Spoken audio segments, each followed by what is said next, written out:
Hi everybody, Paul here again. Every year when the weather turns cold, a lot of people discover that they have little or no heat coming out of the air vents on the inside of their vehicle. Some of these causes will be easy and inexpensive to fix, while others will be more involved and costly to fix. Before discussing what causes little or no heat, let's first discuss how the heat is made and how it's pushed out of the air vents. Any vehicle with a combustion engine generates a tremendous amount of heat due to combustion and due to friction from the moving parts. To help regulate the heat, a colored liquid, usually green or red, called engine coolant, also referred to as antifreeze, is mixed with water and circulated through the engine. As the engine coolant absorbs heat from the engine coolant becomes very hot. Some of the hot engine coolant is then circulated through two hoses like you see here, which goes into the front dashboard. When the hot engine coolant enters the front dashboard, it circulates through a series of little tubes called a heater core. This acts like a small radiator and radiates heat. The speed of the heat being pushed out the air vents is controlled by a blower speed switch. The blower speed switch controls the speed of the blower motor, which forces air through the heater core and pushes heat out the air vents. The temperature of the heat being pushed out the air vents is controlled by a temperature switch.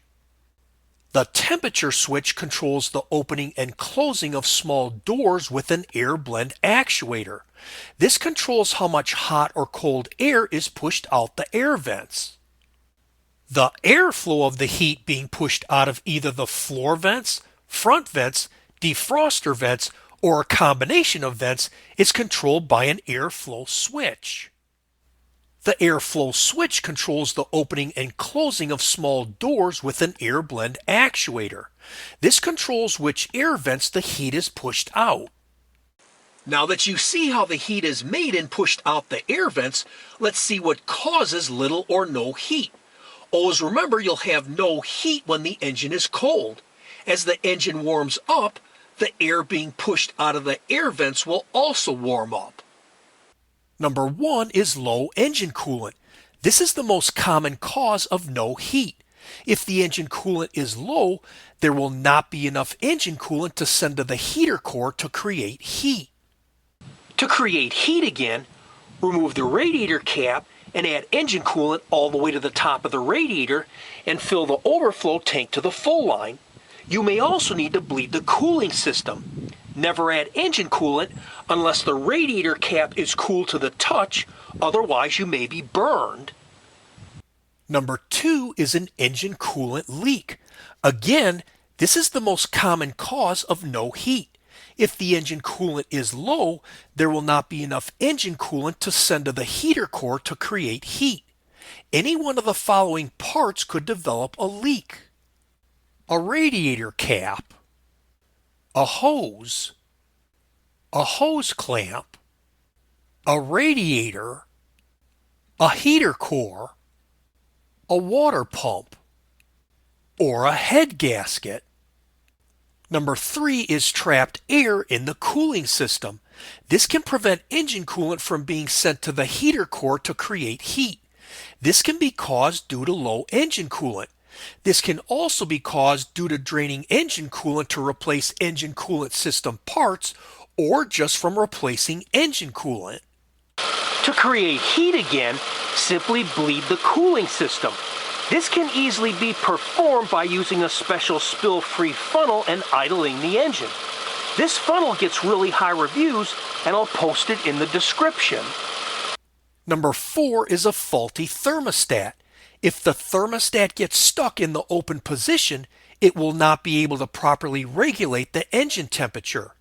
This will cause little or no heat to be sent to the heater core due to the engine coolant not being hot enough.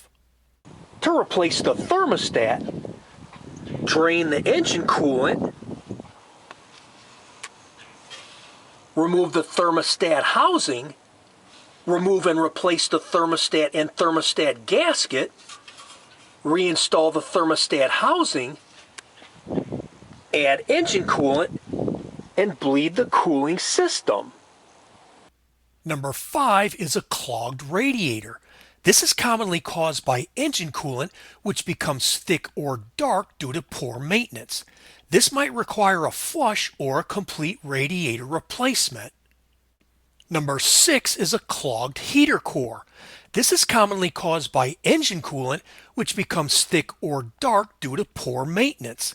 This might require a flush or a complete heater core replacement. Number 7 is a faulty water pump. This will cause little or no engine coolant to circulate through the heater core to create heat. To replace the water pump, drain the engine coolant and remove the drive belt. If you need to remove the alternator to gain access to the water pump, be sure to first disconnect the battery. Remove and replace the water pump and water pump gasket, reassemble everything back together, add engine coolant, and bleed the cooling system. Number 8 is a faulty blower motor. This will prevent the heat from the heater core from being pushed out the air vents. To replace the blower motor, remove the front passenger glove box door. The blower motor is located here. Disconnect the battery before replacing the blower motor. Number 9 is a faulty blower motor fuse. This will prevent the blower motor from pushing heat out the air vents. The blower motor fuse will be located in a fuse panel. It may be located somewhere around the instrument panel, like you see here.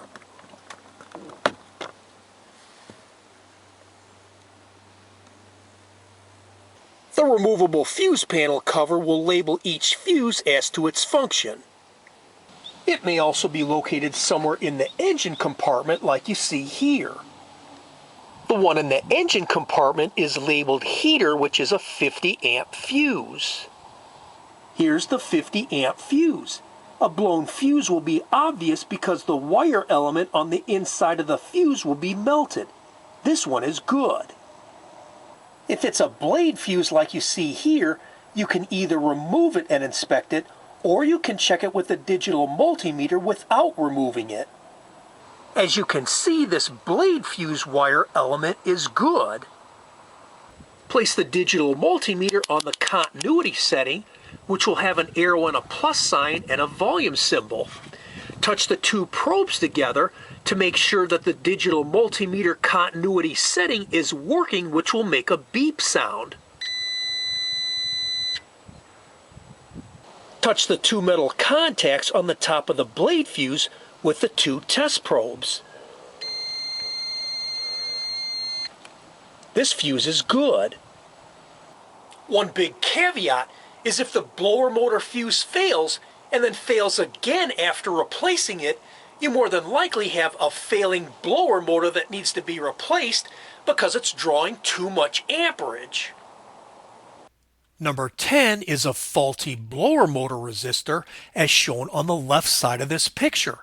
This will cause one or more of the blower speeds to not push heat out the air vents. To replace the blower motor resistor, you'll need to gain access to the blower motor, which will be located behind the passenger glove box door. Here is the bottom of the blower motor. The blower motor resistor on this particular vehicle is located here. By removing these two screws, it can be removed and replaced. Disconnect the battery before replacing the blower motor resistor. Number 11 is a faulty air blend actuator. This will prevent the selected air temperature from coming out of the floor vents, front vents, defroster vents, or a combination of vents. It will also cause inconsistent airflow or temperature, or even the wrong temperature.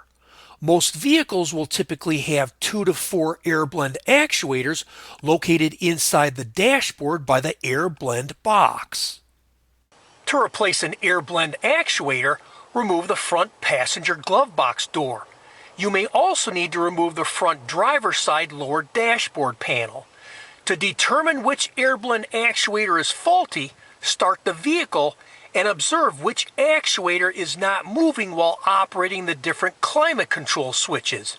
Disconnect the battery before replacing an air blend actuator. Number 12 is a faulty blower speed switch. This will prevent the blower motor from pushing heat out the air vents.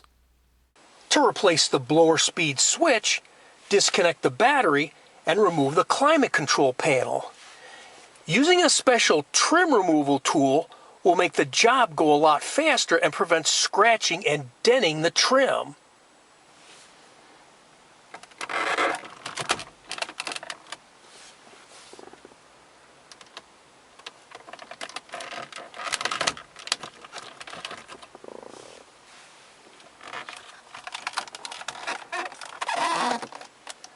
Now you can take this apart and replace the blower speed switch. Number 13 is a faulty temperature switch. This will prevent changing the temperature of the air being pushed out the air vents. Again, replacing the switch will require disconnecting the battery and removing the climate control panel. Number 14 is a faulty airflow switch. This will prevent the adjustment of which air vents the heat is pushed out. Again, replacing the switch will require disconnecting the battery and removing the climate control panel. Number 15 is a clogged cabin air filter. This will cause poor airflow and reduce the amount of heat being pushed out the air vents. To replace the cabin air filter, remove the front passenger glove box door. Now you can replace the cabin air filter. Number 16 is a closed air vent. If any of the air vents have any kind of manual air vent control, make sure it's in the fully open position. Number 17 is a clogged air vent. Sometimes kids stick things down inside air vents which need to be removed to open the blockage. And last is number 18, which is frozen engine coolant. This is due to adding too much water to engine coolant being used in colder climates. This could cause serious damage to the engine and cooling system. To prevent the engine coolant from freezing, follow the engine coolant mixing chart on the back of the engine coolant container based on the temperatures the vehicle will be driven in. I hope you found this helpful, and if you like this video, please hit the like button below, share it with your friends, and please be sure to subscribe. God bless you and have a great day. Bye for now. And while you guys are working on your cars, I'll be trying to set a new world record standing on my hat.